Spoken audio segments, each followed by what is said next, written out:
دوسری چیز کہ تاریخ نبوت پر نظر ڈالنے سے معلوم ہوتا ہے کہ اللہ رب العزت پہلے پیغمبروں کی شریعت کے اندر حالات اور زمانے کی مناسبت سے کوئی کمی تھی جس کو پورا کرنا ہے تو اگلا نبی بھیج دیا۔ اب دیکھیں دو چیزیں جو ہیں وہ سیم ہیں سب نبیوں میں، ہر نبی ایمانیات اور اخلاقیات ایک ہی ہیں سب نبیوں کی تعلیم میں، یہ کبھی نہیں بدلے۔ سب نبیوں نے ایمانیات میں جن چیزوں کی طرف دعوت دی پہلے نبی سے لے کر آخری تک وہی ہے، توحید ہے، رسالت ہے، آخرت ہے، قبر ہے، حشر ہے، حساب و کتاب ہے، فرشتے ہیں، اللہ کی وحی ہے اور بہت ساری چیزیں۔ اور دوسری چیز اخلاقیات، یہ کبھی نہیں بدلی، شریعتیں بدلتی رہی ہیں۔ اس لیے کہ شریعت کا تعلق، شریعت کیا ہے؟ جسے آپ قانون کہتے ہیں، جورسپروڈنس، فقہ، قانون، یہ شریعت ہے۔ اور قانون کا تعلق سماج کے ساتھ ہے، سماج کبھی ایک جگہ رکتا نہیں ہے، قدریں بدلتی ہیں، انسانوں کے مزاج بدلتے ہیں، سوسائٹی تہذیبی طور پر ارتقا کرتی ہے۔ اس لیے جب قدریں بدلتی ہیں، مزاج بدلتا ہے، تو اللہ رب العزت ہر دور کے تقاضوں کے مطابق شریعت بھی تبدیل فرماتا ہے۔ لہذا موسیٰ علیہ السلام کی شریعت اور تھی، عیسیٰ علیہ السلام دوسری شریعت لے کر آئے، پہلی کئی چیزیں منسوخ کر دی گئیں، نئی چیزیں ایڈ کی گئیں۔ کہنے کا مطلب یہ ہے کہ نیا نبی عقلی طور پر اس وقت آتا ہے جب زمانہ اپنی رفتار سے آگے بڑھ رہا ہو اور زمانے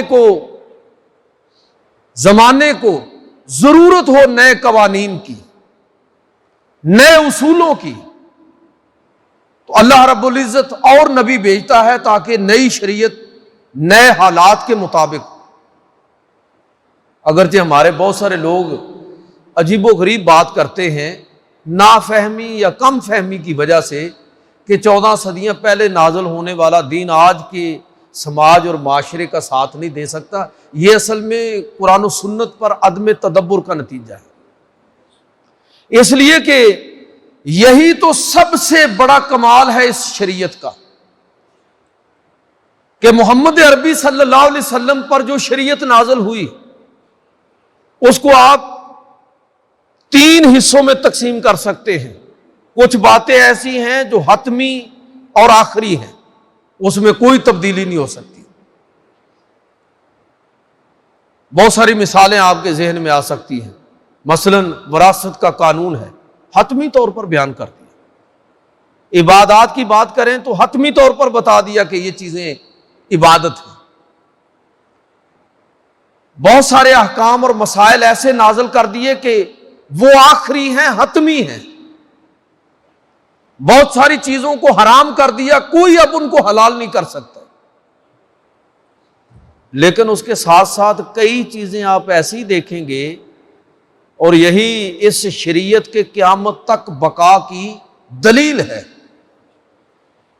کہ اللہ رب العزت نے بہت ساری چیزیں ان کے احکام نہیں نازل فرمائے بلکہ اصول نازل فرمائے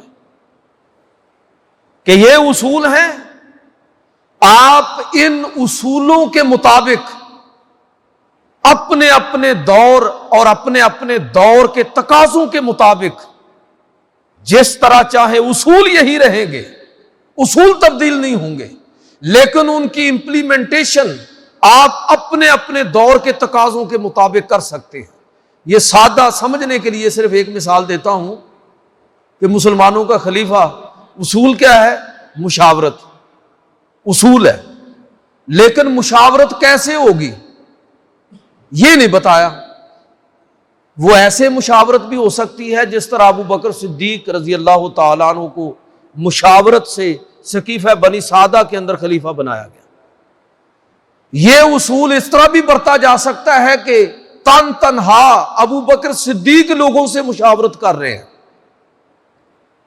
عام پبلک اوپینین اس طرح نہیں لی گئی، بلکہ سوسائٹی اور معاشرے کے منتخب لوگوں سے مشورہ کیا گیا۔ یہ بھی ایک طریقہ ہے۔ اور عمر فاروق رضی اللہ تعالی عنہ نے جس طرح حضرت عثمان کے حوالے سے 6 لوگوں کا انتخاب فرمایا مشاورت سے، اور ان 6 میں سے پھر مشاورت سے حضرت عثمان غنی جو ہے وہ خلیفہ بنے، اصول ایک ہی رہا ہے، لیکن اس اصول کو 3 طریقوں سے برتا گیا۔ اس کا مطلب یہ ہے کہ کوئی چوتھا طریقہ بھی ہو سکتا ہے اگر کسی دور کا تقاضا، کوئی 5واں طریقہ بھی ہو سکتا ہے۔ تو اسلام کا پورا پولیٹیکل سسٹم اگر یہ کہا جائے کہ کسی ایک اصول پر قائم ہے تو وہ اصول مشاورت ہے۔ اپنے اپنے دور کے تقاضوں کے مطابق لوگ اس اصول کو استعمال کر سکتے ہیں، اس سے استفادہ کر سکتے ہیں۔ قرآن مجید کو جب اس تناظر میں آپ پڑھیں گے تو آپ کو سمجھ آئے گی کہ زندگی کے بہت ساری جہتوں کے حوالے سے قرآن نے اصولی باتیں کی ہیں، اصولی باتیں کی۔ اب ان اصولوں کا برتاؤ آپ کر سکتے ہیں اپنے اپنے دور کے تقاضوں کے مطابق۔ تو بہت ساری چیزیں آپ کی ذہن میں آ گئی ہوں گی۔ لباس کے بارے میں اصول دے دیا، یہ نہیں طے کیا کہ شلوار قمیض ہی اسلامی لباس ہے، تو لوگ تو مارے جائیں گے۔ یہ بھی طے نہیں کیا کہ جو رسول اللہ نے پہننا ہے صرف وہی پہننا ہے، نہیں۔ لباس کے بارے میں اصول دے دیا کہ وہ شرم و حیا والا ہونا چاہیے، ستر ڈھانپا ہوا ہونا چاہیے۔ وہ کس طرح کا ہو یہ آپ اپنے اپنے کلچر روایت کے مطابق طے کر لیے۔ ہر وہ لباس اسلامی ہے جس میں شرم و حیا کے تمام تقاضوں کو پورا کیا گیا۔ کہنے کا مطلب یہ ہے کہ جب اسلام پر اس نقطہ نظر سے آپ غور کریں گے تو آپ کو نظر آئے گا کہ یہ وہ دین ہے اور اس نے ایسی شریعت دی ہے کہ جس میں کچھ چیزیں حتمی بھی ہیں، کچھ کی وضاحت اللہ کے رسول صلی اللہ علیہ وسلم نے مزید فرما دی ہے، اور کچھ کے بارے میں اس نے ایسے اصول دے دیے ہیں کہ اب قیامت تک لوگ اپنے اپنے حالات اور اپنے اپنے دور کے تقاضوں کے مطابق جب ان اصولوں کو مد نظر رکھتے ہوئے اپنی زندگی کا رخ متعین کریں گے تو وہ اسلام سے باہر نہیں نکلیں گے، اسلام کے اندر ہی رہیں گے۔ جب یہ شریعت اتنی جامع ہے، ایسی فلیکسیبلٹی اپنے اندر رکھتی ہے، اس کے اصولوں کے اندر اتنی لچک ہے کہ ہر دور کے تقاضوں کے مطابق اس کو مد نظر رکھتے ہوئے قانون سازی ہو سکتی ہے، تو اب مجھے یہ بتائیے کہ جب ایسی شریعت موجود ہو کہ اب اس شریعت کی موجودگی میں نہ تو کسی جگہ کمی کا احساس ہے اور نہ کسی جگہ کوئی تکمیل کا پہلو وہ مقصود ہے، جب یہ چیز ہے ہی نہیں تو نبی کی ضرورت کہاں سے آگے؟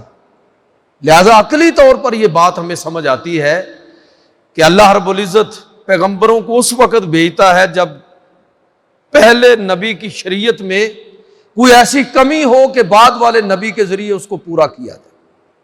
جب یہ شریعت مکمل ہے اور اللہ نے اعلان کر دیا کہ الیوم اکملت لکم دینکم واتممت علیکم نعمتی، اور میں نے تم پر تمہارا دین مکمل کر دیا ہے اور تمہارے لیے اسی دین کو پسند کیا ہے۔ جب یہ بات حتمی طور پر ہو چکی تو اب نبی کی ضرورت کیا ہے کہ آپ کوئی نیا نبی گھڑنا شروع کر دیں؟ کون سی ضرورت ہے جس کو پورا کرنے کے لیے؟